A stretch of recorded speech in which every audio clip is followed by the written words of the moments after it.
Nithyananda Paramashivoham Om Nithyananda Paramashivoham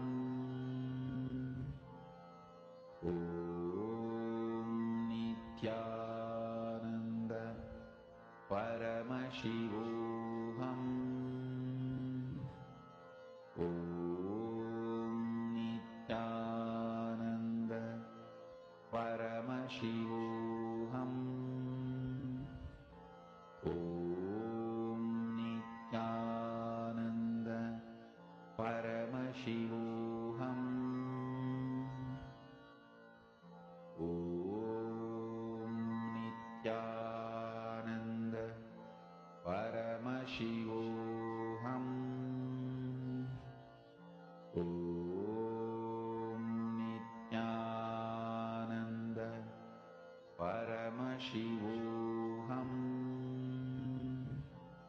Om Nithyananda Paramashivoham. Entering into the next session, before that, you can all take a few minutes, verify with your partner whatever you were able to see through your third eye, whatever details Kalabhairava showed you in golden letters on the Atmamurti.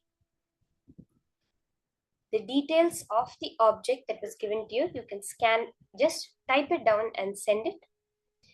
In the next session now, we're going to be understanding who exactly is Bhagavan Kalabhairava as revealed by Swamiji. So now, listen to Swamiji's revelations on Bhagavan Kalabhairava.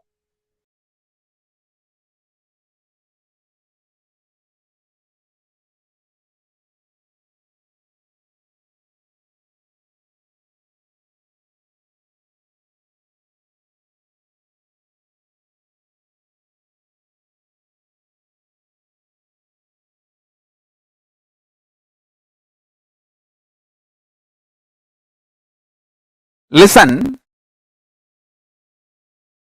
the principle of time, Kalabhairava,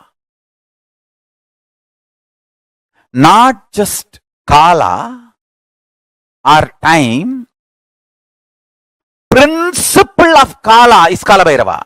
It means, listen, how Kala is experienced in our plane is different. How Kala is experienced in higher zones like a Devaloka, Bur, Bhuva, Bu is ours, Suva, Tapa, Satya, the higher vertical time zones, the higher planes.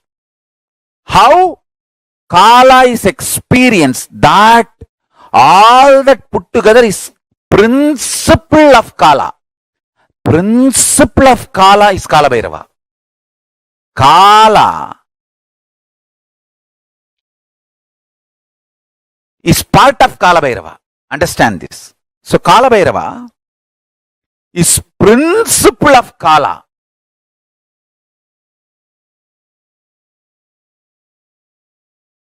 Form of Kalabhairava. Mahadeva assumed the form of Kalabhairava and removed the false identity of Brahma and gave Shivoham experience to Brahma. Each of Mahadeva's action is considered as one incarnation. When he came out and destroyed Daksha and his Yajna, that action is Virabhadra. When he came out and destroyed the arrogance of Brahma and gave him Shivoham experience, that action is Kalabhairava. See, at one point, constantly creating, Brahma forgot he is doing it because of the blessings of Mahadeva, with the energy of Mahadeva. See, the Brahma's Kamandalu, which is the sacred water, out of which he creates whatever he wants, that water is the Abhisheka Tirtha of Mahadeva. The water washed the Mahadeva's body. That is why in all Shiva temple where the sacred water, the sacred sacred bath water, what do you call Abhisheka Tirtham, where it flows out, there Brahma will be standing with his kamandalu to constantly refill his kamandalu. Go to any Shiva temple, you will see where the sacred water flows from the Garbha Mandir, the Abhishekam water flows, there Brahma will be standing with his kamandalu, because that is where he refills and creates the whole cosmos. Unfortunately, by constantly creating, he forgot from where he is refilling his kamandalu. He was also given the 5 head by Mahadeva, but suddenly he became a little egoistic and arrogant and started thinking that he's, see, the Shivoham has to happen from inside out. It should become experience and then start coming out. And this guy, out of his hypocrisy and arrogance, started declaring, I am everything.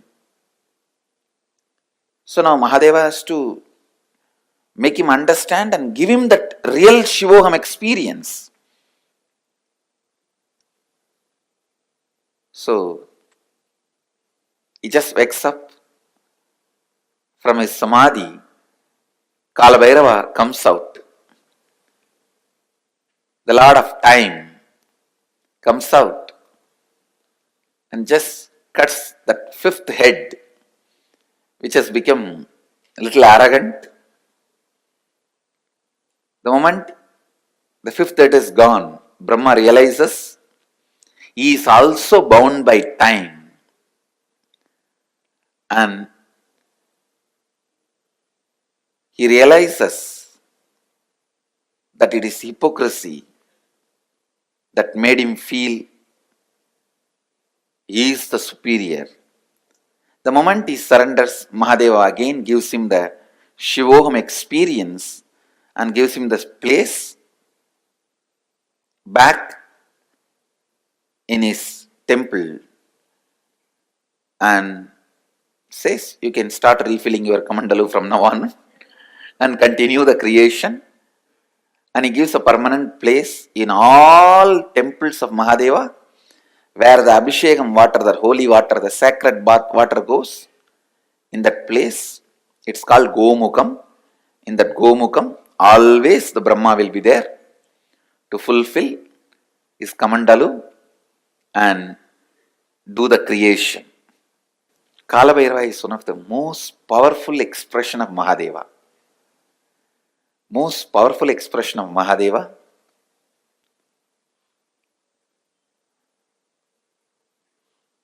He is the energy on which all the memories are stored. All the memories are stored. Space is the energy where all visualizations are stored. Time is the energy, all memories are stored. Cosmic record keeper. All the word documents are kept with Kalbhairava. All the visual documents are kept in the space. The space, embodiment of space is Nataraja.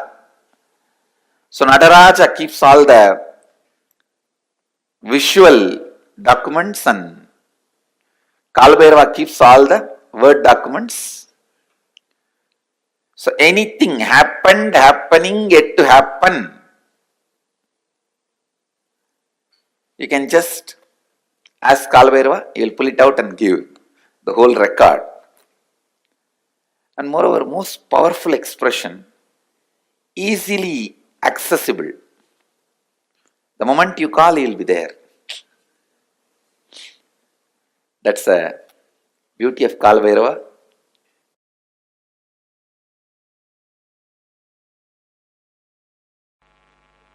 I tell you, Life is only for the people who start thinking, living Advaita, who start thinking, living in the space of completion.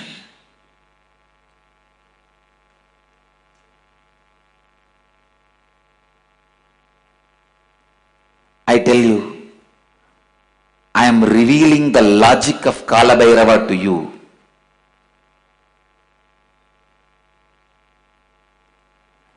The logic of Kala Bhairava is the logic with which life is operated.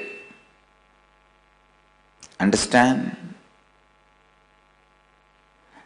None of your questions life cares about. You go on asking questions. Why good people suffer, bad people flourish?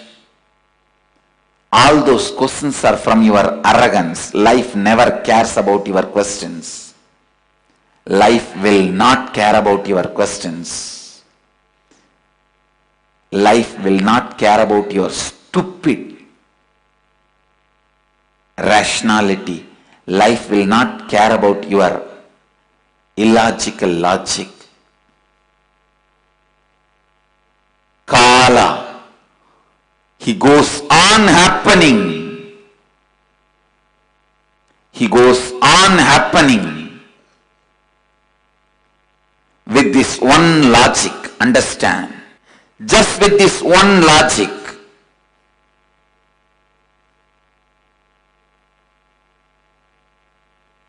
The decisions made out of completion fulfills you, and whatever decisions you make out of completion becomes reality in you.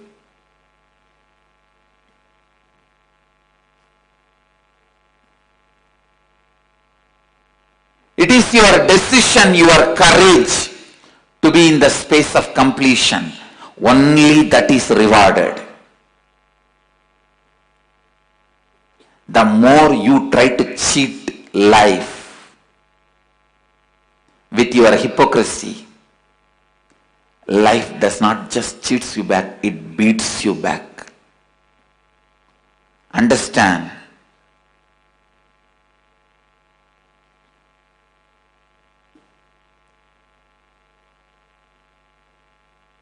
The soft, goody-goody, hypocritical, civilized fellows go on question the terror form of Kali and Kala. Whether you question or don't question, the logic of the Kala is life. He runs the life. His logic wins. His will prevails.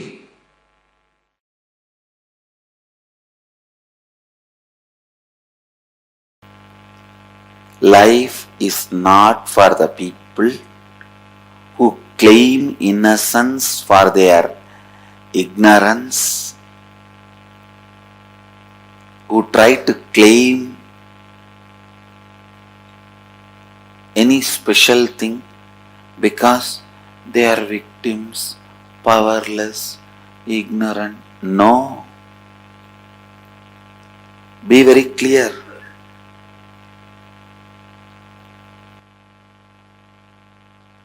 Life is run by Kala Bhairava. Kala. If you stand up with powerfulness, he will mirror that. If you stand with powerlessness, he will mirror that. If you stand up with responsibility, he will mirror that. If you stand up with irresponsibility, he will mirror that. If you are powerless, the only thing he will tell you is complete with it and get out of it. Complete with it and get out of it. Complete with it and get out of it. Feeling you are a victim is nothing but taking revenge on your own life. It is suicide. you killing yourself, you destroying you. Feeling victim-like is you killing yourself, destroying you. Understand? So many times I have seen people again and again and again think, if you feel you are powerless, innocent, incapable, you should be forgiven. Listen. Completing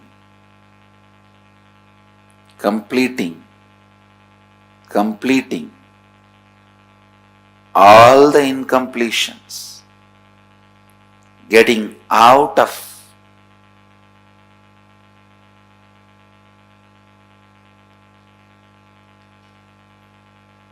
the victimhood is living Advaita. Understand? Advaitic activism means again and again and again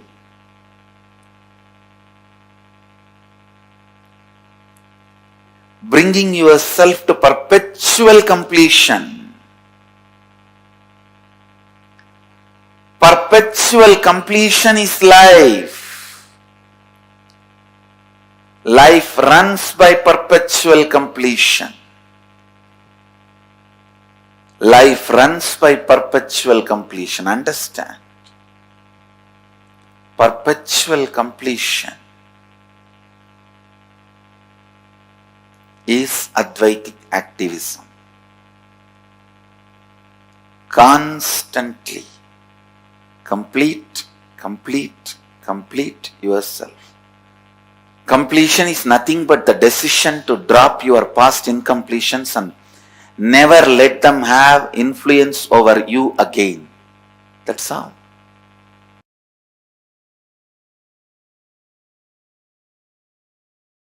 A lady devotee with a mentally little challenged child goes to Ramakrishna and asks, what wrong I did that I have got a child like this? Ramakrishna says, remember that child is God and take care, you will become enlightened. Because the simple act of giving love strengthens your Kala dimension, and if you remember, cognize to whom you are giving love is God, it becomes devotion. I tell you, every time you share love, every time you use love as the strategy for your existence, the joy oozes out in your being is the strength of Kala Bhairava.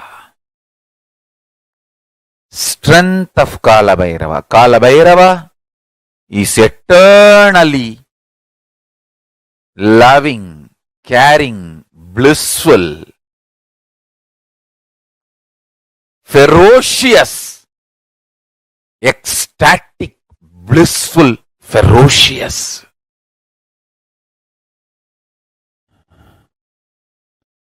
Meditate on him. Be eternally loving like him. You will be just. Understand? All justness manifests from extreme love. That is why Kala Bhairava is Lord of Yama. Kala Bhairava is the Lord of integrity. Kala Bhairava is Lord of justice. All justice is delivered cosmically only from the pure space of love. maintain the intense space of love, Paramashiva will raise you to the space of being a justice, delivering justice to the world. Compassionate, eternally loving, are always kept in the space of delivering justice, giving justice. Understand? Extreme compassion, extreme joy, extreme ecstasy.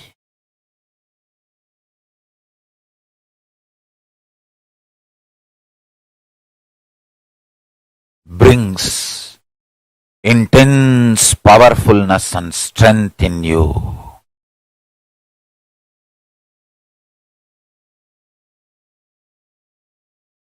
Just go on be sharing smile and love to anything you see. Hug anything you see. If you don't have any object in front, hug the air. You will build strong body and heavy muscles like Kalabhairava. Listen. Listen to this Deva Rahasya. Look everything you see with love. Hug everything you see, including the air. You will build healthy, powerful, heavy body and grounded being. Superconscious flowering. Sannyasa is seeing everything you see through love, hugging everything you see. One with everything you see. People, objects, animate or inanimate. In the cosmos, there is no inanimate. In Kala, there is no inanimate. It is a space where the big bangs and black holes, planets, suns and stars and moons evolve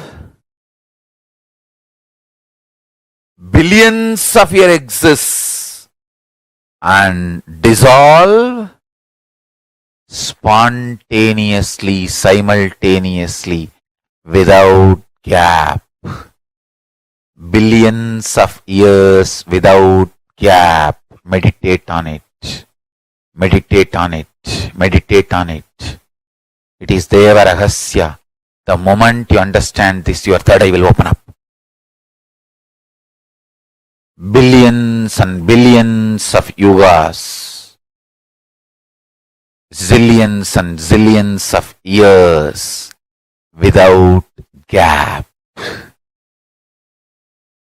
Meditate on it. That is Kala Bhairava's fire. The Prabha, Tejas, shining of Kala Bhairava is this powerful cognition. Zillions and zillions of yugas, years, without gap.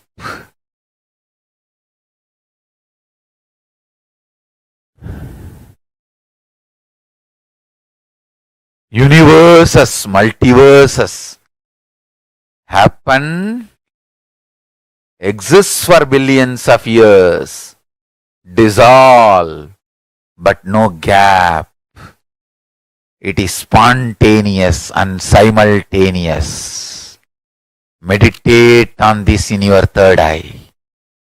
Meditate on this in your third eye. Kala Bhairava, deep compassionate being, will reveal the secret of time in your consciousness. This is the initiation. Kala without time gap. Zillions of universe opens, exists of zillions of years, yugas, dissolves without time gap.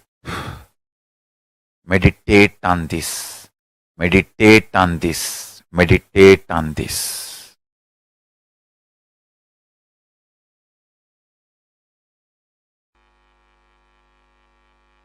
Go and tell Kalabhairava, all the known incompletions I commit with you, I will complete. All the unknown incompletions is your responsibility. I am surrendering to you. And I tell you, he really responds and completes. Whenever you ask him to bring completion to you, he is embodiment of compassion. Whenever you associate you with incompletions, he is the terror. Which side you are standing only decides whether he is terror or compassionate being. He is the most compassionate if you are standing on the side of the completion. He is the ultimate terror if you are standing on the side of the incompletion. He can show the extra teeth and the smile both. He can show the terror teeth and the smile both. He is the only God capable of that. To terror teeth and the wide smile. If you associate yourself with completion, he has such a sweet smile for you. If you associate yourself with the incompletion, he has such a terror teeth for you. The terror teeth will grind even universes and swallow. The smile can create even universes for you.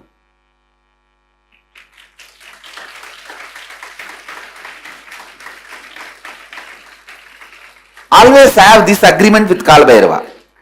All the incompletions you make me known, I commit with you, I will complete them. I am responsible for it. All the incompletions unknown to me, you are responsible for it. And I tell you, he always agrees for this agreement because he is teaching you this agreement.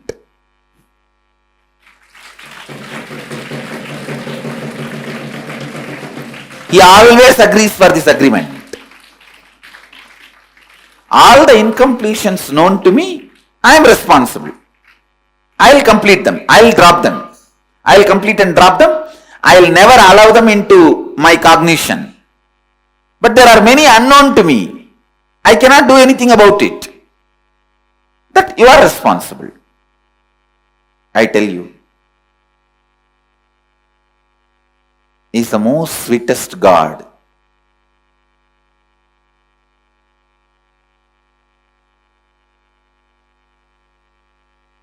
He is the most sweetest God.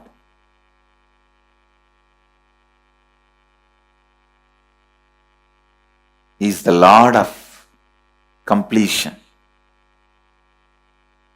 He can heal any incompletion. Not only heal, he can just make any incompletion irrelevant. He can just make them irrelevant to your life and you. Means you will even forget you had incompletion in that area at one time. Is time, Kala, Lord of time.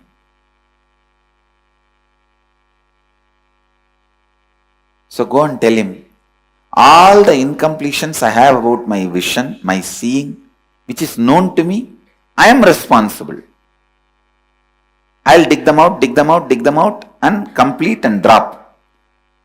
Whatever is not known to me, you are responsible, complete them. Or make them known to me so that I can complete. Either I should be Lord of life or you should be Lord of life. No third person in between you and me. That's all. Either I should be or you should be. No unknown zone, no blind spot between you and me.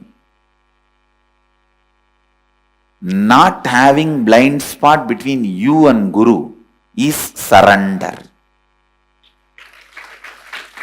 Not having blind spots between you and Kalabhairava is authenticity. No blind spots.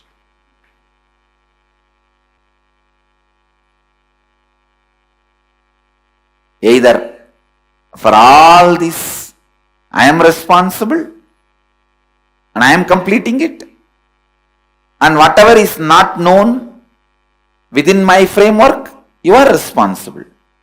You are completing it.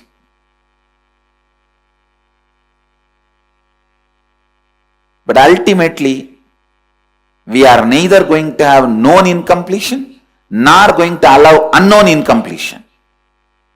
That's all. Neither known incompletion nor unknown incompletion. Both will not be allowed.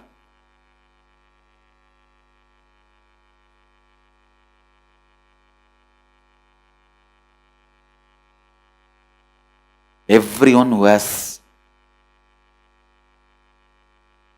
spectacles or contact lens, today tell Kal Bhairava, go and sit and talk to him. You don't even need to talk for him. You just go and talk to him. You will see. He will answer. You will simply listen the answer in his own voice. You don't need to say how you do in the temples. Oh God, please save me. And then you talk for the God also. Oh my son, don't worry. I am here. I will protect you. For our Kal Bhairava, you don't need to talk back. You just say, oh Mahadeva, please protect me. He will say, hey, what you are trying to act here?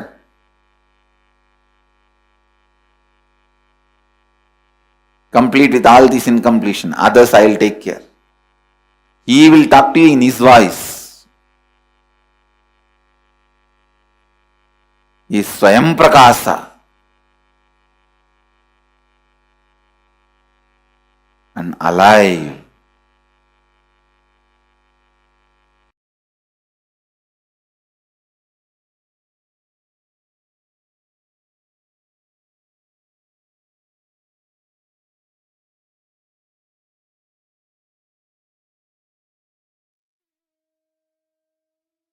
Beautifully revealed to us about how when you see Kala Bhairava and associate yourself to your inauthenticity, you'll only see the terror in his eyes and those large fang-like teeth. But when you side by your authenticity, even in his huge, between his teeth, you will see his most compassionate smile.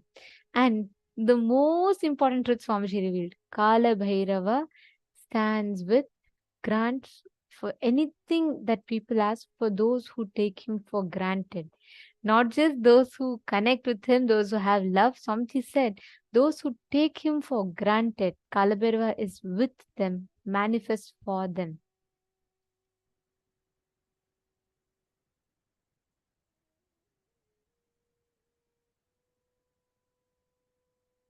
Every one of us are literally going to be experiencing this dimension of Kala Bhairava.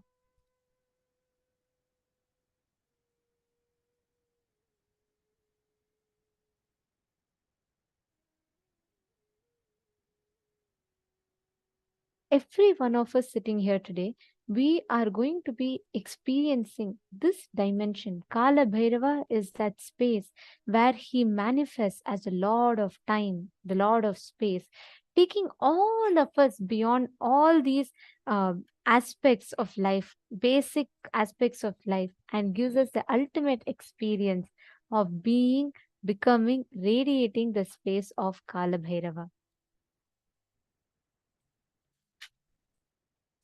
So what did you all click with? What did you all understand?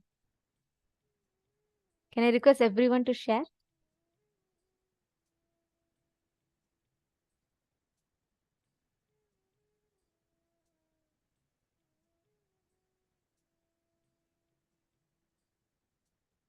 Great. Mamina Haridas. Wow. Okay. Wonderful. Can I request all the participants to share? What did you understand?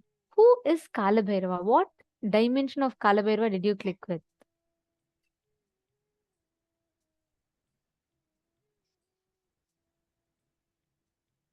See, please understand, this is the exact principle that Bhagavan Mahakalabhairava reflects. Mahakalabhairava, the Lord of time and space, when you just sit in his presence, when you associate yourself with the incompletions, then he becomes literally Kala, death itself to you. When you associate yourself to authenticity, he becomes the most compassionate, the most powerful person who's going to be with you through all of this. And just in the presence of Mahakala Bhairava can make all the incompletions irrelevant in you, in your inner space.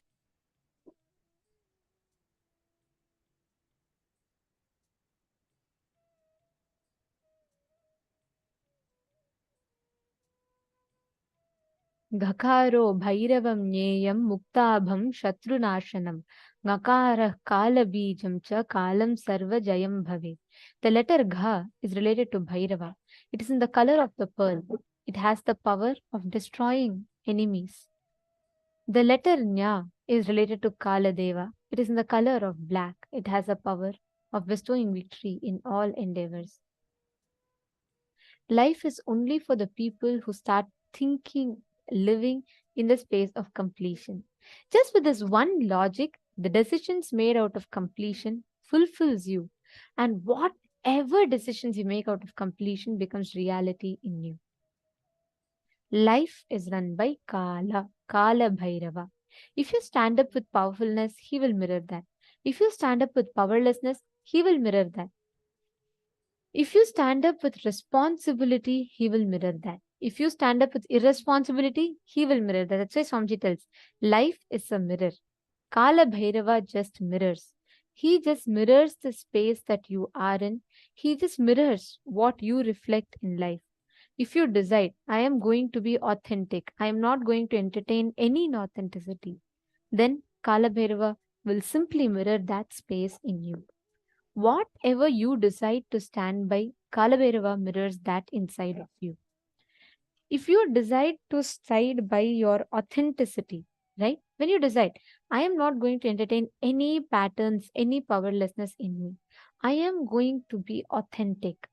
Then he simply will stand by you and he'll make sure you manifest that space. That is Kala Bhairava. See, as long as you feel stuck, you feel, oh God, completion and all is not possible for me.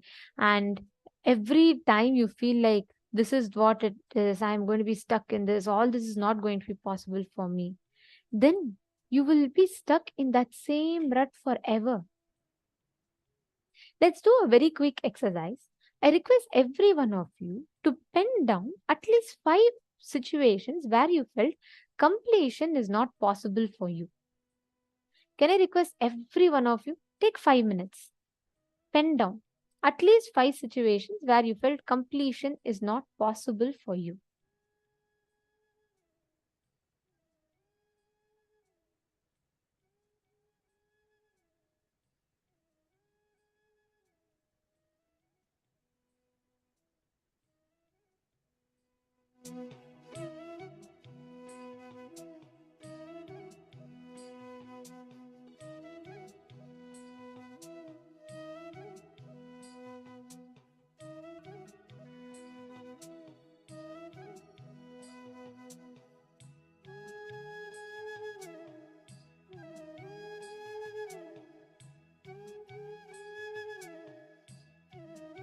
Once you pen that down, look inside and inside yourself.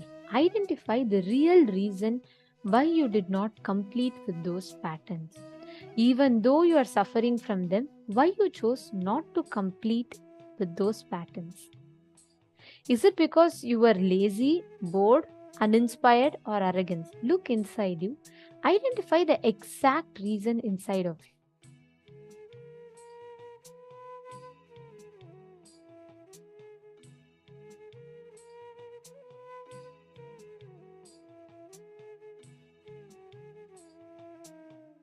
And can I please request all the participants to please come in the camera?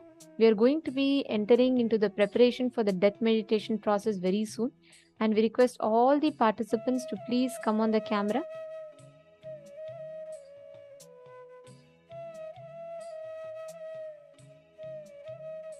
See, today's should not be missed at all. Today's is a very, very important process, and the death meditation process should not be missed by anyone. We request all the participants to please settle down and make sure you're on camera. We understand for many of you it is quite late in the night. It's your midnight time. Please make sure that you're all coming in the camera. Please settle down. Just have some water. Keep yourself hydrated.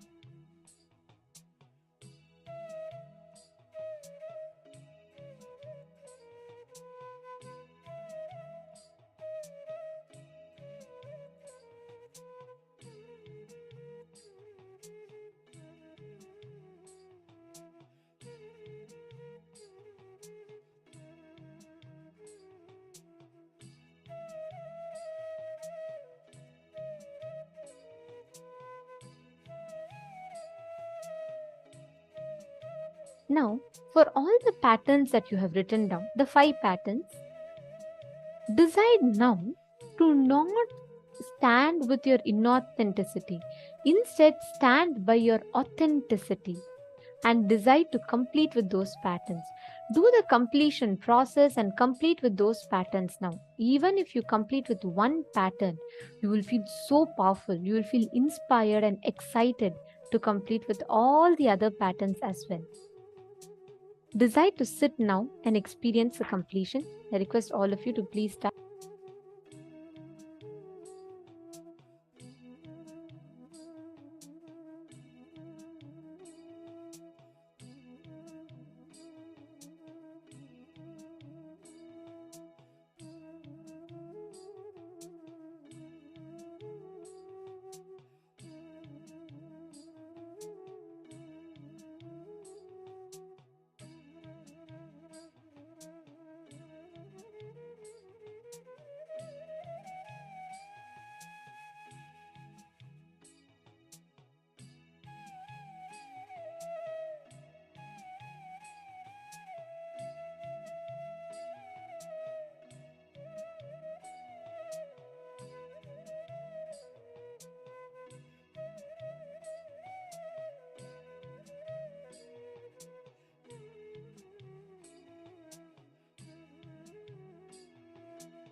Now, declare from that powerfulness that you are not going to be giving up and you are going to be constantly in the space of completion.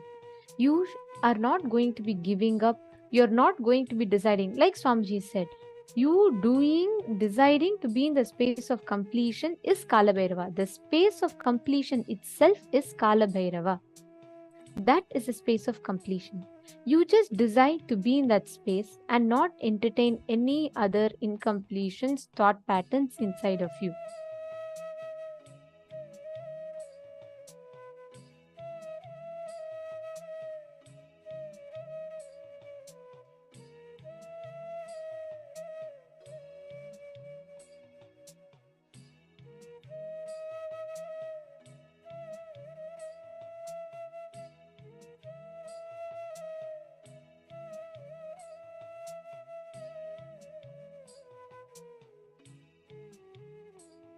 You understand? Just your decision to side with Kala Bhairava, your decision to side by your own authenticity is powerful enough.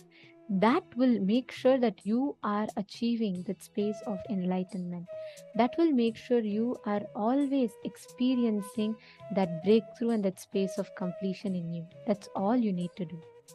Now, in the same space, let us all enter into the next session where we are going to be understanding about the very, very special initiation you're going to be receiving today, the Vishesha Deeksha. I request all the participants to please make sure you're all gathered. Please settle down.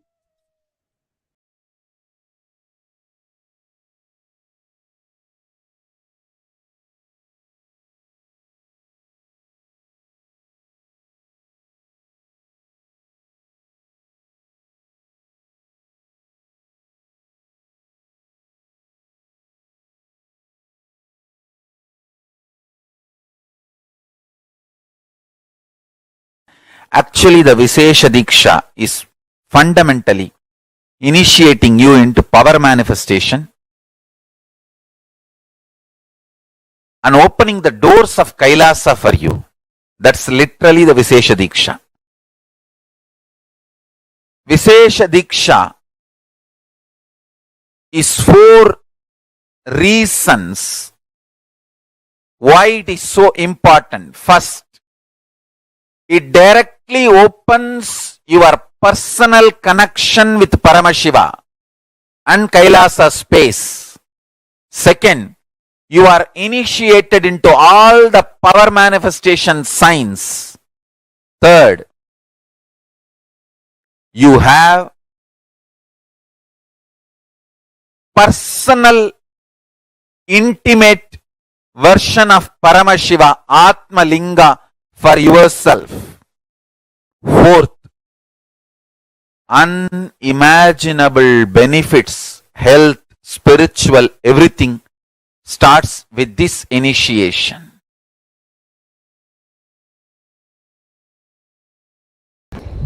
Understand, Vishesha Diksha is giving you superconscious breakthrough. The action now I am supposed to perform. I do not know whether the Acharyas read out Somasambhu Paddhati to you. The action I am supposed to perform now on them is taking their old life out and dumping it and putting the Shivatma, means Shiva's consciousness, from my Anandaganda and putting it in them. Read out the whole thing, then they will understand why Vishesha Diksha. Unfortunately, people think Vishesha Diksha means vegetarianism, that's all. No. Shaivam is not just Shaiva meal, Shaiva life. It is initiations you receive and few minutes every day you spend to bring yourself to the oneness. Puja is nothing but bringing you to oneness. For example, I give you my personal cell phone number and tell you every day and on particular time if you call me, you can talk to me directly. Are you going to take that as a load work? Oh, every day I have to call. Or are you going to feel, wow, I have a direct access to him. Every day I can, few minutes, I have a direct access to him. What are you going to feel? Puja is giving you Sadashiva's personal cell phone number. He has committed to me, whoever I initiate. When you connect with him, he is committed to me, he will respond to you. I am authorized to give you his personal number.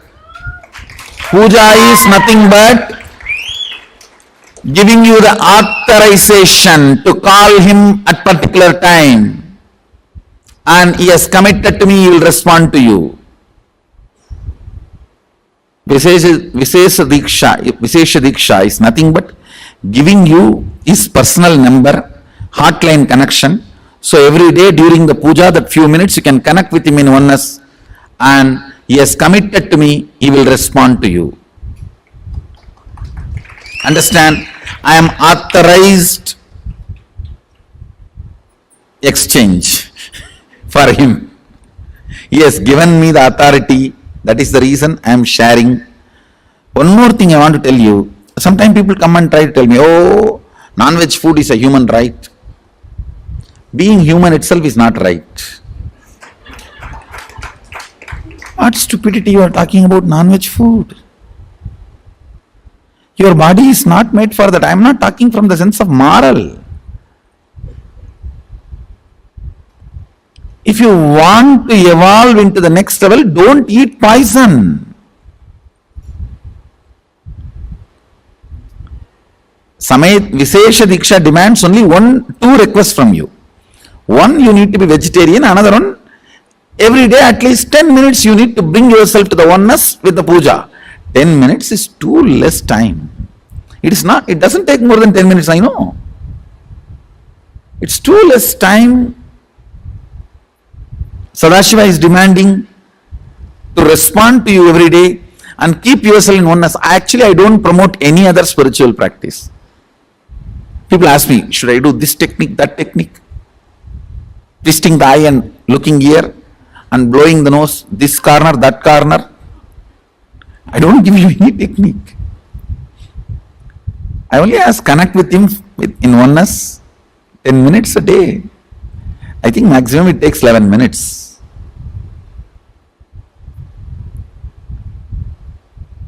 Anybody who listens to my words, I will strongly recommend you take Vishesha Diksha and become vegetarian. That will really help you. You cannot compare, understand? Whether you paid some 5,000 and came for NKY or paid few lakhs and came for MSS, that is not going to decide whether you are going to continue to manifest power and live manifesting powers. Whether you take Vishesha Diksha or not is only going to decide whether you are going to manifest powers or not. So please understand, the secret is in initiations and aligning yourself to the oneness, that's all. So I have to be integrated to Mahadeva, so I am revealing the truths as it is.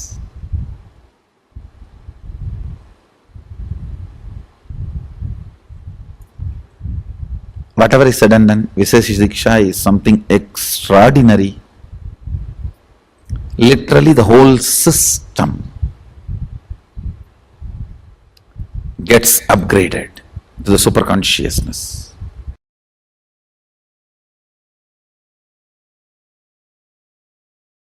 I tell you,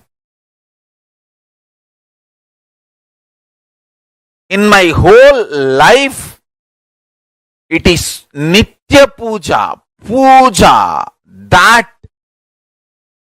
that gave me all the best things of life.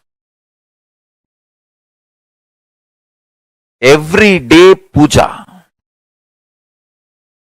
relating with the deities, is the best stress buster.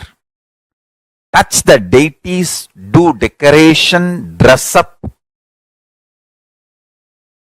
Even now my best time of the day is when I sit with my deities. When I sit with my deities.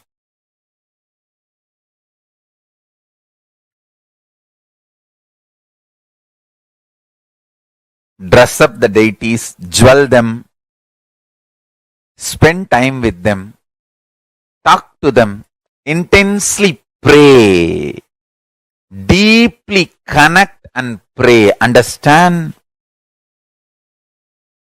You do not know the power of Archavatara, God landing in physical deity form. Never underestimate the power of Archavatara. The Archavatara is equivalent to living avatara. What living avatar can do to you, an Archavatara can do. Atma Linga I am giving to all of you is literally living Archavatara. Is a piece of God. Literally. Receive Atma Linga. Do puja every day. That is your ultimate human right and divine right. Please understand.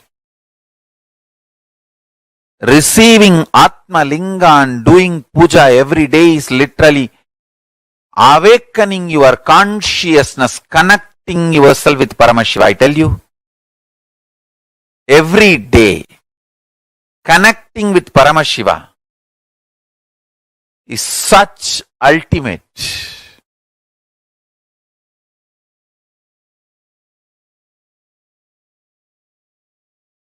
Puja is the time-tested, foolproof, ultimate stress-busting methodology. Life of bliss, ecstasy, powerfulness. The life of oneness, Paramashivoham. I tell you. The essence of Veda, Vedanta, Agama, Agamanta, Yoga, Yoganta, Siddha, Siddhanta, Tantra, Tantranta, everything can be realized with a sincere, deep feeling connection puja.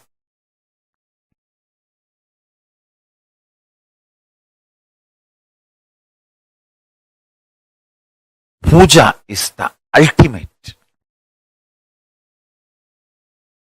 Especially Nitya Puja. It is just unimaginable lifestyle. We should make as many deities as possible and as many temples as possible. As many people should be inspired, initiated to do Nitya Puja.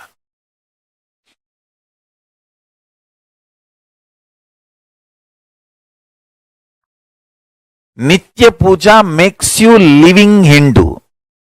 Nitya Puja makes you practicing Shaivite. Nitya Puja makes you as living my disciple. Because I myself do Nitya Puja every day.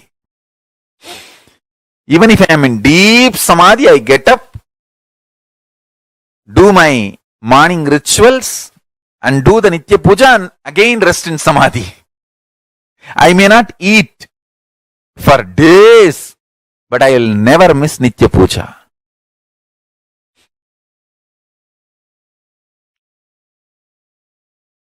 Even the people who cherish enmity towards me, they say, he somehow doesn't miss Nitya Puja. I may miss eating, I may miss sleeping, I may miss drinking water, I may miss anything but not Nitya Puja. Even when I was not allowed to take bath by doctors when I had the fracture in the right hand, I'll wipe the body. Doctors did not allow me to pour water on the body. So I'll wipe the body, keep the hand up with a plastic cover and pour water on my head and come and do the Nitya Puja.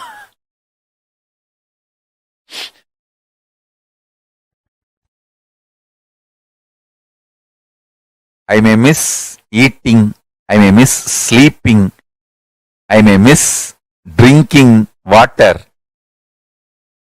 I may miss anything but not Nitya Puja. I may miss food, I may miss eating, I may miss sleeping, I may miss drinking water, I may miss anything, but I will not miss Nitya Puja. And I strongly recommend all my disciples to develop this as your lifestyle. Nitya Puja is the ultimate lifestyle. Puja is the time to connect with Paramashiva. Actually, puja is the personal, intimate time with Paramashiva.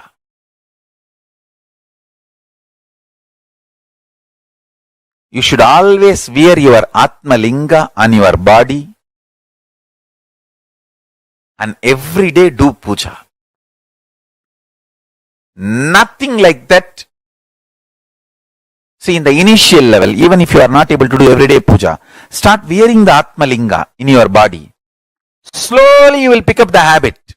You will feel, wow, when I do puja, it is so nice. Every day you will start having inspiration and start doing the Anmartha Puja, the personal worship, personal connection with Paramashiva.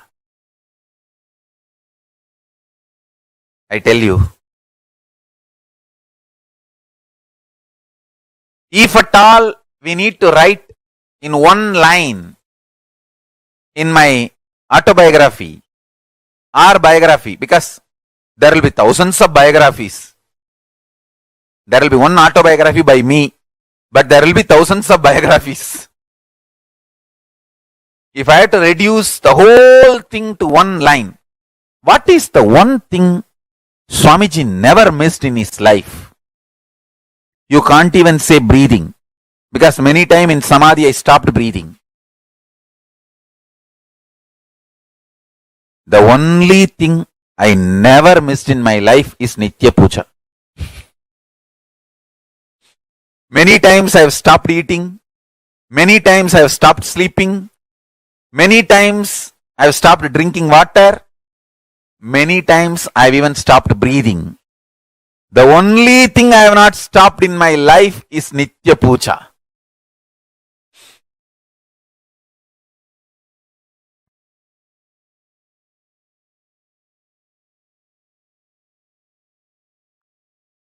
Understand? It is that important. It is that important.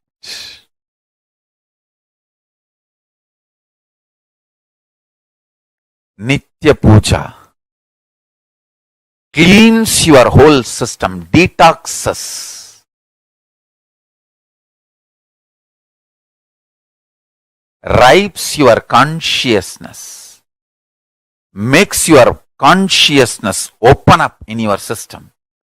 The essence of Veda, Vedanta, Yoga, Yoganta, Agama, Agamanta, Siddha, Siddhanta, Nada, Nadanta, Bodha, Bodhanta. Everything is Nitya Puja.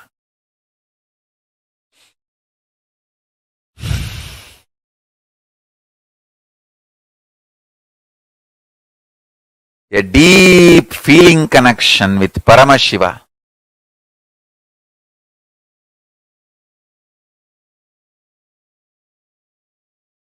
And praying to Paramashiva, connecting with Paramashiva, pouring yourself at the feet of Paramashiva is Nitya Puja.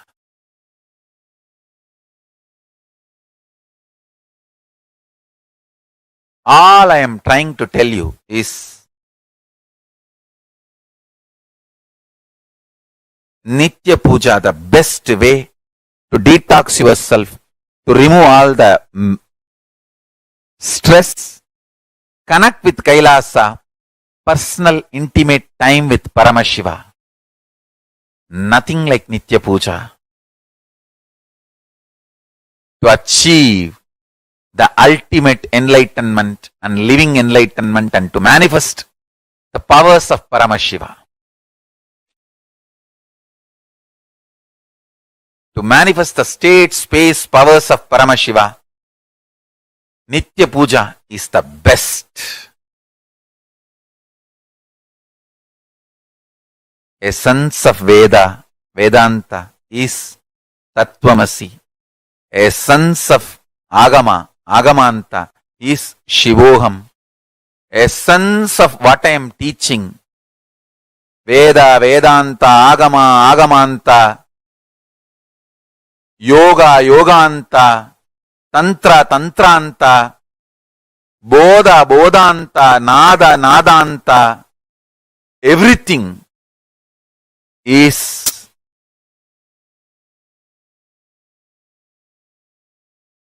Om Nithyananda Paramashivoham, that can be experienced through Nitya Puja every day. So,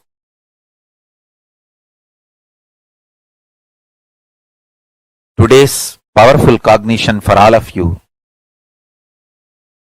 Paramashiva is inside our consciousness.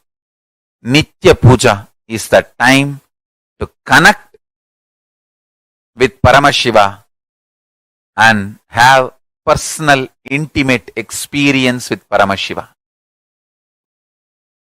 Sit straight, meditate on this powerful cognition.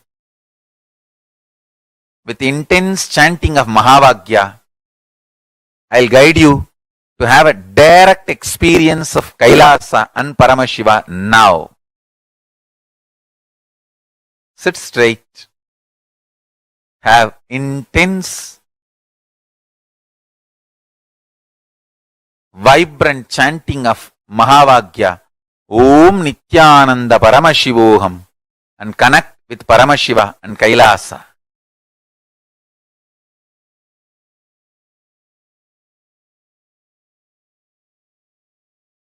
Upasana is literally Samipya Mukti and Sarupya Mukti merges into Sayujya Mukti. Understand?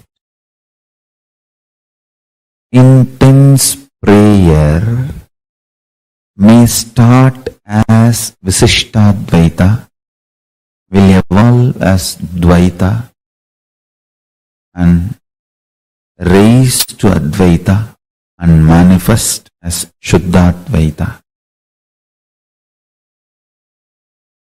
Whatever level it is, prayer is the most powerful, ultimate way of connecting with Paramashiva. Intense prayer, intense prayer, intense prayer, intense prayer.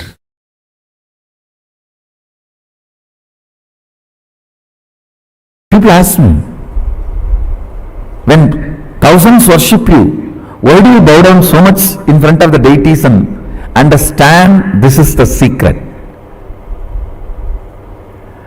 When you sit in oneness, you should know very clearly, even when I pray, I am you. When you are operating in relative existence, you should know, even when I am one with you, I am praying. I am devoted to you. In relative existence, always be devoted. In reality, always be one. Understand, duality is not ultimate. I am repeating again. Oneness is the ultimate truth. But does not mean in relative existence you will be arrogant. No. You will be humble.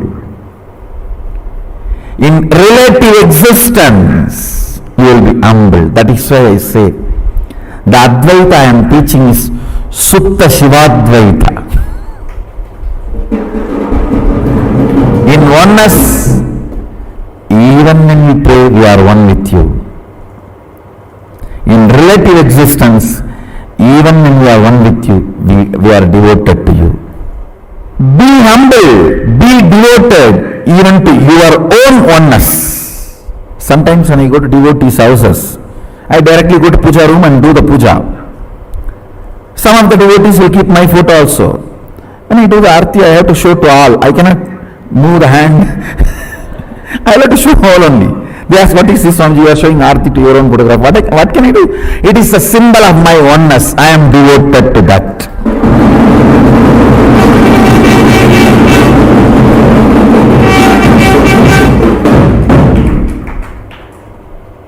Even I bow down to.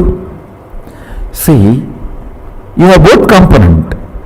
Your oneness, Shuddhatvaita, and your relative existence, to which you are going to be devoted, that is going to manifest in you more and more. That is going to be strengthened in you more and more.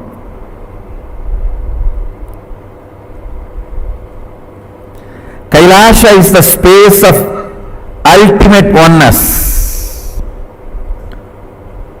Sachidananda, ultimate oneness.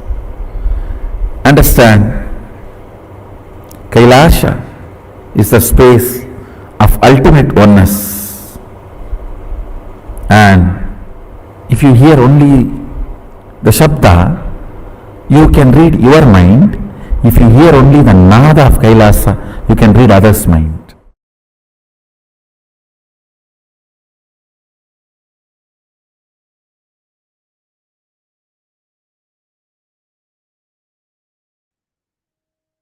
Vishesha Deeksha is nothing but having the personal hotline connection with Paramashiva. I think that one statement literally summed up what Vishesha Deeksha is for us.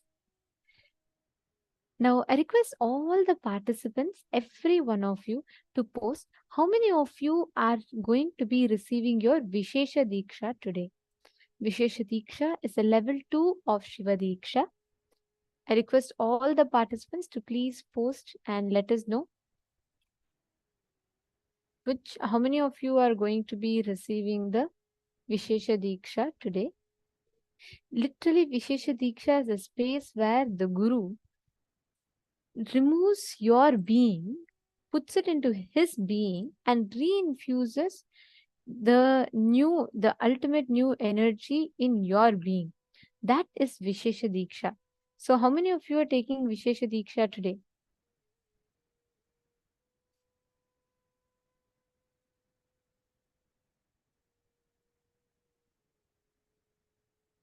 Actually, Swamiji started this Vishesha Deeksha in the year 2015. I think mainly like Swamiji with all this ritual.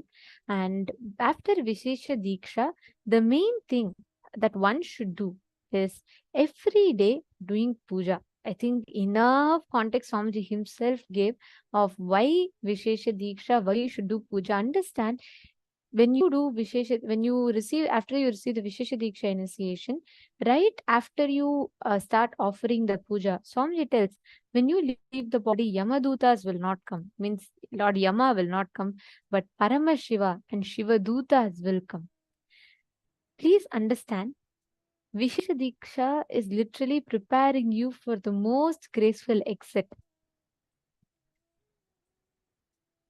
Let's see how many of you are receiving your Vishesha Deeksha today. Okay. All right. Oh my God, so many of you. Great. Ma Karin Silva, Ma Diana, Ma Eva Anderson, Ma Anna Mercedes. Very nice. Wonderful. So many of you receiving. Okay. So please understand, Vishesha Deeksha is very, very simple, but the most powerful way to receive your initiation. And Asghar Ali is receiving Vishesha Deeksha, and Anais is also receiving. Very nice. So happy that Anais is also sitting and attending the sessions. Are you understanding anything? Anais, what are you understanding? How old are you?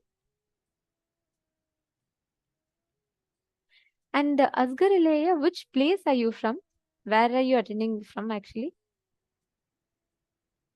Sumit Agrawalaya really wanted to tell it is beautiful to see your sincerity. I know it is night time for you, and I see you attend through day and night of your time. You sit up, you attend. That's really wonderful. That shows like your sincerity of you wanting to experience Paramashivoham. So that is very beautiful to see you sitting and attending. Oh, very nice. Just 9 years old. Anas is doing just the right thing for him, right? 9 years old only and sitting and attending and listening to these powerful cognitions, it's just too beautiful. Gatis Jurevics is asking, okay, Gatis, please understand. It is like Vishesha Diksha is like you receiving, you are entering into, it is like you asking me, okay, can I enter into a treadmill and can I not walk? Is that okay? No, then there's no point of getting into the treadmill, right? You have, once you receive Vishesha Diksha, you are harnessing your own inner ability, inner potential to receive, to go beyond death. So once you receive Vishesha Diksha, you should be offering the puja every day, and it is as per the guidance that Paramashiva himself has given. So every day doing Guru Puja and Shiva Puja is a must after receiving the Vishesha Diksha.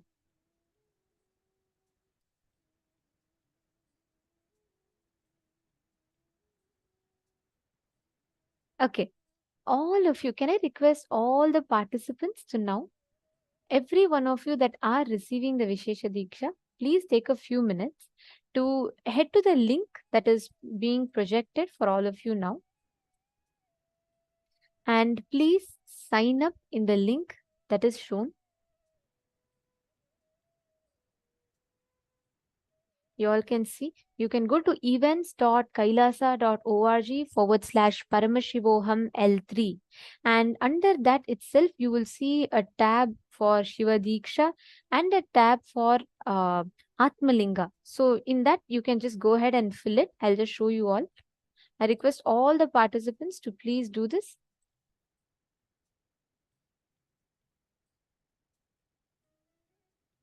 You all can head to paramashivoham.org, the link that was projected for all of you.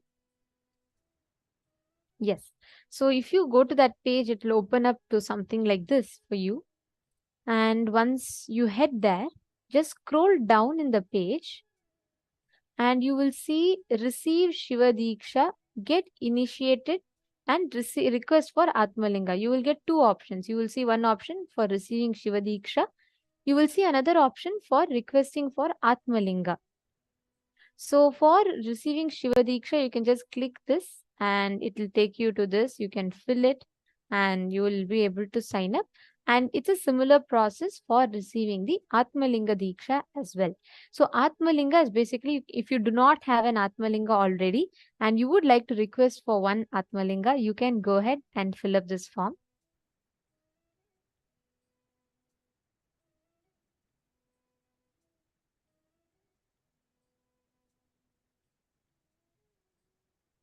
All right.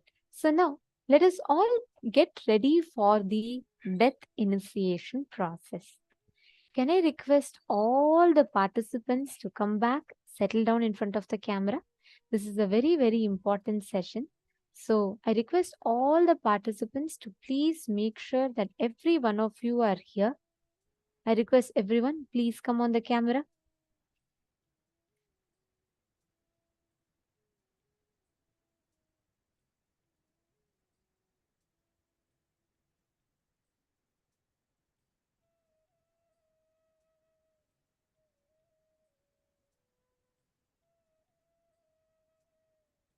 Nithyanandam, I'm seeing that some of the participants have still not settled. Please settle down. Come in front of the camera.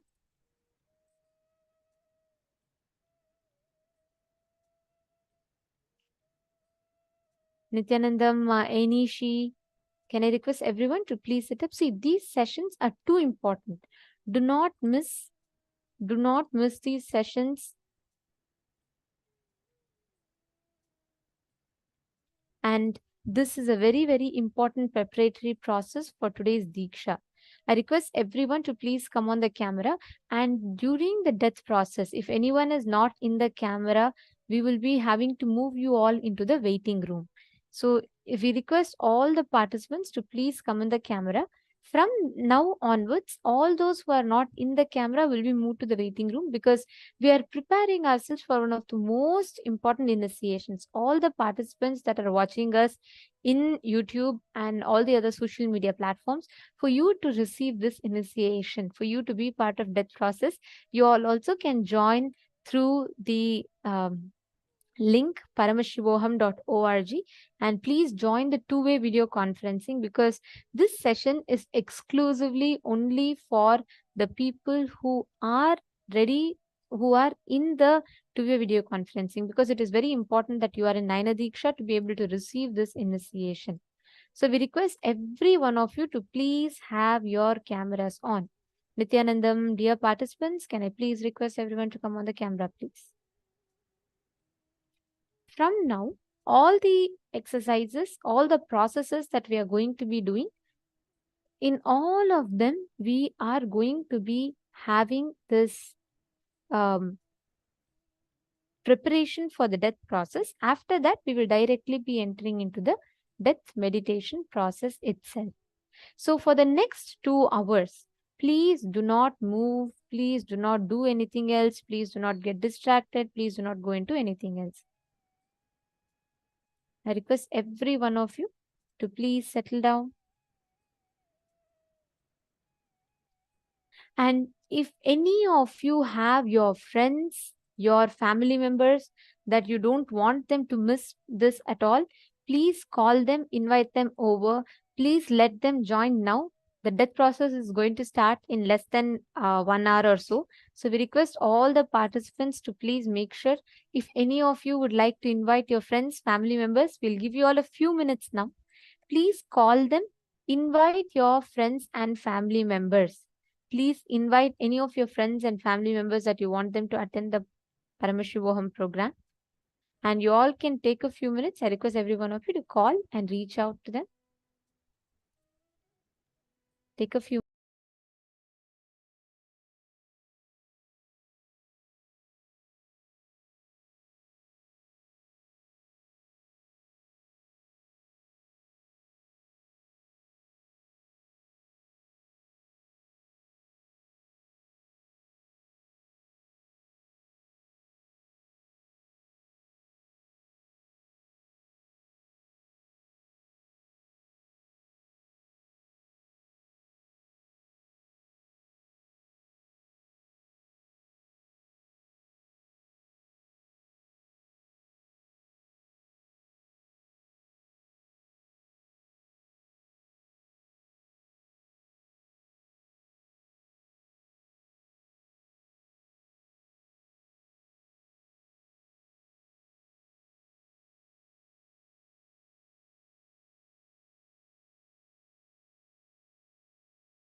Now, let us all get ready for entering into the session to understand the death. See, all the viewers that are watching us on YouTube, we will now be taking this stream off. So you will all be, for you to be part of this exclusive process, you all can join paramashivoham.org, and please join this via the two-way video conferencing, where we can see you and we can conduct the process. So I request all those who are watching us now, on social media platforms, the stream will now be ending and we will be entering into the death meditation process. All right. So now I request all the participants here, every one of you. Ma Ratna Prabha is asking how you can apply for your daughter. Just for Shiva Deeksha, Ma, you can fill up on her behalf. Please put her details and you can fill up on her behalf. Okay. And all the participants who are here on the Zoom but off the camera, during the death process, for the security reasons, we will be moving all of you into the waiting room. only those that are on the camera will be part of the death meditation process. If anyone is not there in the camera, we will be moving all of you into the waiting room. So if any one of you would like to be part of the death process, please make sure you're all on camera. And in Sarvadarshan room, I see a lot of the participants, Sarvadarshan female room and the Ananda Sabha. I request all of you to come, settle down. Please sit down. Yes, I request in every one of you, if you have any of your friends, family members that you would like them to join, please have